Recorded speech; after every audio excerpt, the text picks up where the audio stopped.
Good evening. Thanks for joining us tonight. We begin with Target's big bounce back. The Minnesota-based retailer reported they are seeing growth after a year of sales declines. Ian Russell joins us with more on what Target did and how you played a role. Hey, Ian. Hey guys, well, it's important to keep in mind that so much goes into these numbers, right? All sorts of different factors that give us these little spikes in data.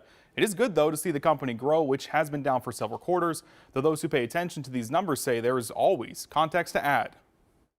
On an earnings call with investors, to the Target Corporation second quarter earnings release conference call. The company shared its progress. The strength of our entire team was clearly evident in our financial performance, which came in well above our expectations. A change from the past year in Q2, with comp growth of 2%, driven entirely by traffic. And one that those watching say is good to see. It is an improvement over the previous several quarters.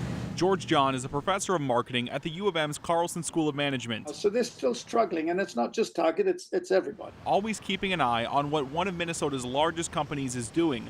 On that call, Target shared that it's seen a growth in sales as well as an increase in foot traffic, thanks in part, they say, to price reductions on thousands of items. Different companies are trying out different strategies. Some people have more success than other people. As we reported in May, Target dropped the prices on basic items like food, clothing, and beauty products. The company says that strategy worked. They'll try and drop the prices on those things where they think you're sensitive, and they hope that you'll buy the stuff that is not on sale because you're less sensitive to it. John says it's also important to keep in mind that these numbers don't reflect inflation. They're obligated to report it that way because we have accounting rules on how they have to report it. But it doesn't mean that it's hard to understand. Treading water in terms of the number of trucks they sold.